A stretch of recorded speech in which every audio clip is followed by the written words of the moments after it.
ଜୟ ଜଗନ୍ନାଥ, ଜୟ ଜଗନ୍ନାଥ, ଜୟ ଜଗନ୍ନାଥ। ଆଉ କଣ ରଖିବେ? ଆଜି ଭଲ କଥା ମନେ ରଖ। ଏକାମ୍ର କ୍ଷେତ୍ରରେ ଅଚ୍ୟୁତ ରାମ ଭେଟ। ଶୁଣୁଛୁ ନା ଲିଖନ? ଏକାମ୍ର କ୍ଷେତ୍ରରେ କଣ ହବ? ଅଚ୍ୟୁତାନନ୍ଦ ମହାପୁରୁଷ ଏବଂ ରାମଦାସଙ୍କର ଭେଟ ହବ। ଆଉ ଗୋଟେ ଭଲ କଥା ମନେ ରଖ, ମହାପୁରୁଷ ଲେଖିଛନ୍ତି 13 ଜଣ ଅଚ୍ୟୁତ ବାହାରିବେ, କିନ୍ତୁ ପ୍ରକୃତ ମହାପୁରୁଷ ଲୁକାୟିତ ରହିଥିବେ କେତେ ଜଣ? ରହିଥିବେ 14 ନମ୍ବରରେ। ଆଗରୁ ତାପରେ ଆମେ କରିଥିଲେ,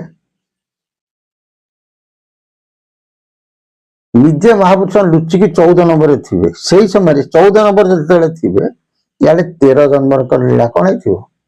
ପରିପ୍ରକାଶ ହଉଥିବ। ବୁଝି ହଉଛି? ମହାପୁରୁଷ ଲେଖିଛନ୍ତି ଯେତେବେଳେ 13 ଜଣ ହୋଇଯିବେ, ଏଠି 13 ଟୋପିଆ ନୁହଁ, 13 ଟୋପିଆ ଶବ୍ଦ ଅଲଗା, 13 ଜଣ ହଉଛି ଅଲଗା। ବୁଝିପାରିଲ ନା ବୁଝିପାରିଲ? ଏ 13 ଜଣ କଣ ନା 13 ସୁଆର, ଦ୍ୱାଦଶ ଗୋପାଳ ପ୍ଲସ ରାମଦାସ ମିଶିକି 13 ହେଲେ ନାଇଁ? 13 ହେଲେ ନାଇଁ? ସେ ଏପିସୋଡଟା କରିବା ପଛରେ ମହାପୁରୁଷ ଏଠି କହୁଛନ୍ତି କଣ, ଏକାମ୍ର କ୍ଷେତ୍ରରେ ଯୋଉ 14 ନମ୍ବର ଅଚ୍ୟୁତ କଥା କହୁଛି। ଆଗରୁ କହିଥିଲି କ୍ଷୀର ନଦୀ ଦକ୍ଷିଣରେ ଲିଙ୍ଗ ନାମ ଦେଶ ଖଞ୍ଜି ଯାତା ପଶ୍ଚିମେ ନିଗମ ଲେଖିଛନ୍ତି, କିନ୍ତୁ ଚତୁର୍ଦଶ ଜନ୍ମ।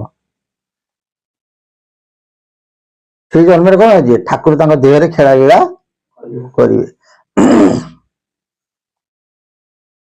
ସେତେବେଳେ ଏକାମ୍ର କ୍ଷେତ୍ରରେ ଥିବେ, ସେଇଠି ରାମଦାସଙ୍କ ସହିତ ଭେଟ ହବ। ଆଉ ଯୋଉ 14 ନମ୍ବର ଜନ୍ମ ଯୋଉ ଥିବେ, ସେ ସନ୍ନ୍ୟାସୀ ଏକ ନଥିବେ, ବେଶ ଧରି ନଥିବେ, ଜଟା ରଖିନଥିବେ, ଦାଢି ରଖିନଥିବେ, ଏଗୁଡା କିଛି ନଥିବ। ମାନେ ସାଧାରଣ ବ୍ୟକ୍ତି ବିଶେଷ ଭାବରେ ସେ କଣ ହେଇଥିବେ? ସଂସାରରେ ପରିପ୍ରକାଶ ହେଉଥିବେ। ଆମେ କହୁନୁ, ତମେ କହୁଛ ଭାଇନା ମନ ଗଢା କହୁଛନ୍ତି, ଆମେ କହୁନୁ 13 ଜନ୍ମ ଶରଣ ଯଦି ମହାପୁରୁଷ ଅଚ୍ୟୁତଙ୍କର ଦେଖିବ, ସେଇଥିରେ ଅଛି। ସେଥିପାଇଁ ଗୋଟେ ପଦ ଲେଖିଛନ୍ତି ବା, ତିଳରେ ତୈଳ ପ୍ରାୟ ରହିଥିବି ମୁଁ 3 ଦିନ ଭେଟ ହବ ଅଚ୍ୟୁତ କହି। ସେ 3 ଦିନଟା କଣ? ସେଗୁଡା ହଉଛି ଗୁଢ ରହସ୍ୟ, ତାକୁ ତମକୁ କେତେବେଳେ କହିଦେବି।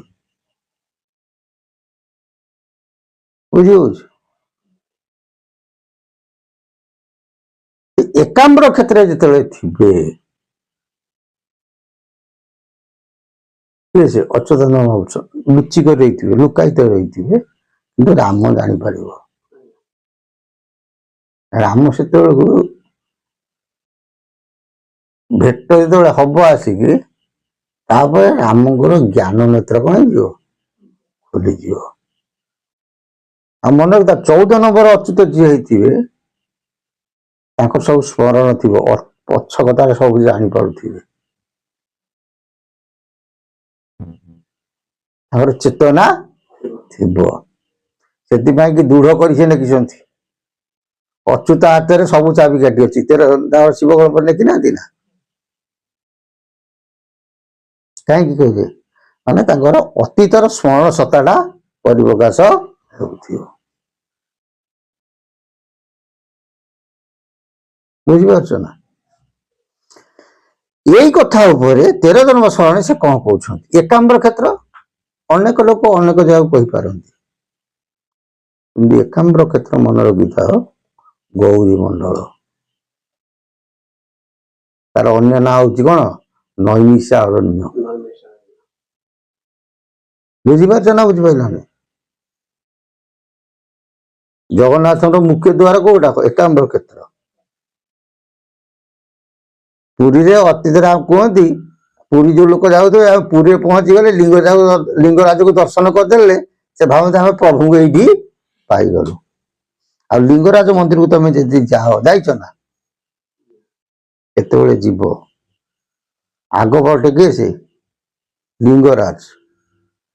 ପଛପଟେ ଜଗନ୍ନାଥ, ଗୋଟିଏ ଦେଉଳ, ତ ମାର୍କ କରିନ ଯିବ ଦେଖିବ ତାକୁ, ଦେଉଳ ଗୋଟିଏ, ଆଗପଟେ ଅଛନ୍ତି ଜଗନ୍ନାଥ, ଦେଉଳ ପଛପଟୁ ପଳେଇବ ଅନେଇବ, ତା ଭିତରେ ଅଛନ୍ତି ଆଗପଟେ ଅଛନ୍ତି କିଏ ସେ ଆମର ଲିଙ୍ଗରାଜ, ଗଲା ବେଳକୁ ଲିଙ୍ଗରାଜ ଦେଖିବ, ଦେଉଳ ପଛପଟୁ ପଳେଇବ, ସେଇ ଦେଉଳ ଭିତରେ ପଛପଟେ ଦେଖିବ ଅଛନ୍ତି କିଏ ସେ ଜଗନ୍ନାଥ, ତାଙ୍କୁ ପତିତ ପାବନ ରୂପରେ କଣ କରେ ପୂଜା ସେ ପାଆନ୍ତି।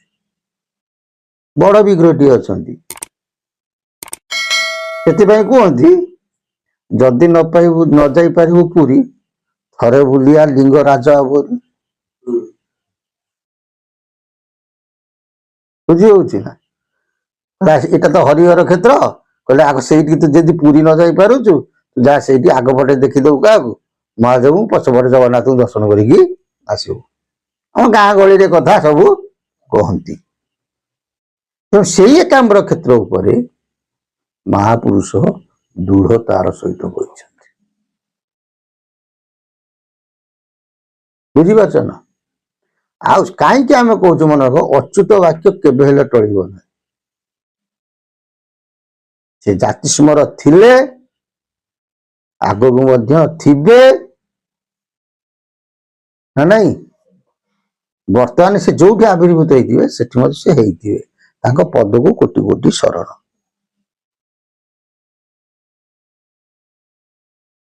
ମହାପୁରୁଷ ସେଇଥିରେ କହୁଛନ୍ତି, ଶୁଣ ରାମଦାସ ହେବ ମୋର ବାସ, ଗୃହସ୍ଥ ପରାୟ ମୁହିଁ। ହେ ରାମ ଶୁଣ ମୋର କଥା, ମୁଁ ଗୃହସ୍ଥ ପରାୟ ଥିବି, ମାନେ ଘରଣିଆ ହେଇକି ରହିଥିବି। ଆଉ ସେଇ 13 ଜନ୍ମ ଶରଣ ନେଇଛନ୍ତି, ତାଙ୍କର ଅଚ୍ୟୁତଙ୍କର କେତୋଟି ସ୍ତ୍ରୀ ଥିବେ? 2ଟି। ବୁଝିପାରୁଛ ନା? ଜଣେ ପରିପ୍ରକାଶ ରହିଥିବ, ଜଣେ ଗୁପ୍ତ ହେଇକି ରହିଥିବ, ଜଣେ ଯକ୍ଷ କନ୍ୟା, ଜଣେ ରକ୍ଷ କନ୍ୟା। ଖୋଲିକି ସେ ବଡ ଟପିକ ହେଇଯିବ, ତମେ 13 ଜନ୍ମ ଶରଣ ଯଦି ପଡିବ ତା ଦେହରେ ଲେଖା ଅଛି। ସନ୍ନ୍ୟାସୀର ଚିହ୍ନ କିଛି ନ ରହିବ, ତୋତେ ଗଲୁ ଆମ୍ଭେ କହି। ତତେ ଆମେ କହୁଛୁ ଶୁଣୁ, ଆମେ ଗୃହସ୍ଥାୟୀ ରହିଥିବୁ, କିନ୍ତୁ ସନ୍ନ୍ୟାସୀର ଚିହ୍ନ ଆମର କିଛି ନଥିବ। ସନ୍ନ୍ୟାସୀ ସାଧୁ ସନ୍ଥ ମାନେ କଣ ଚିତା ଚୈତନ୍ୟ କାଟନ୍ତି ନା ନାଇଁ? ଚାଲିଗଲା ଆମେ କହିବାନି ଜଣେ ସାଧୁ ଗଲା କି ତାଙ୍କ ଭେକ ଦେଖି ଆମେ ସମ୍ମାନ ଦଉଛେ, କିନ୍ତୁ ମହାପୁରୁଷ କହୁଛନ୍ତି ମୋର ସେ ଚିହ୍ନ କିଛି ନଥିବ। ଆସି ଆମ୍ବ ପାଶ ଏକାମ୍ରେ ନିବାସ, ବର୍ଣ୍ଣ ଭେଦାଶ୍ରମ ତେଜି। ହେ ରାମ ତୁ ଦିନେ ଆମ ପାଖକୁ ଆସିବୁ, କୋଉଠି? ଏକାମ୍ରେ ନିବାସ, ମୁଁ ସେତେବେଳକୁ ଏକାମ୍ର କାନନରେ ଥିବି। ବର୍ଣ୍ଣ ଭେଦା ଭାବ ବର୍ଣ୍ଣ ଭେଦା ଶ୍ରମ ତେଜି, ମାନେ ମାୟାକୁ, ଯୋଉ ଜାତି ଭେଦକୁ, ବର୍ଣ୍ଣ ଭାବକୁ ମୁଁ ତ୍ୟାଗ କରି କଣ ହେଇଥିବି? ଏକାମ୍ର କ୍ଷେତ୍ରରେ ଥିବି। ନିତ୍ୟ ବ୍ରହ୍ମ ଜ୍ଞାନ ସାଧନ କରିବୁ, ଶ୍ରୀରାମ ପାଦରେ ମଜି। ତୁ ସେଇଠି ଆମ ପାଖକୁ ଆସି ପହଞ୍ଚିବୁ, ପହଞ୍ଚିଲା ପରେ ତତେ ଆମେ କଣ କରିବୁ? ବ୍ରହ୍ମ ଜ୍ଞାନ ସୂତ୍ରଟି ଦବୁ। ସେଇଠୁ ଶ୍ରୀରାମଙ୍କ ପଦରେ ମନ ନିବେଶ କରିକି କଣ ହବୁ? ବ୍ରହ୍ମ ଜ୍ଞାନ ପ୍ରାପ୍ତି କରିବୁ। ଏ କାମ କାହିଁ କହୁଛୁ? ମହାପୁରୁଷ ଲିଖିଛନ୍ତି, ଅଣାକ୍ଷର ଘରେ ଲାଗିଥିବ ଲୀଳା ଖଣ୍ଡଗିରି ଅନ୍ତରାଳେ, କ୍ଷତ୍ରିୟ କୂଳରେ ଜନ୍ମିବୁ ଆମେ, ବିଷ୍ଣୁଙ୍କୁ ଦେଖିବୁ ଢୋଳେ। ଏକା କଥା। ତେଣୁ ଅଚ୍ୟୁତ ରାମଙ୍କର ଭେଟ ଭୁବନେଶ୍ୱର କଣ ନାମକ କ୍ଷେତ୍ର ବା ଏକାମ୍ର କ୍ଷେତ୍ର ବା ନୈମିଷାରଣ୍ୟରେ ଭେଟା ଭେଟି ହେବେ। ଯିଏ ଯେତେ ଛନ୍ଦି ବାନ୍ଧିକି କହୁ ପଛେ, ଏଇଟା ଆମର ଦୃଢ ବିଶ୍ୱାସ। ଜୟ ଜଗନ୍ନାଥ। ସେ ପ୍ରଭୁଙ୍କ ସଦିଚ୍ଛା ପୂର୍ଣ୍ଣ ହଉ। ବୋଲ ଆନନ୍ଦେ କବାର ହରି।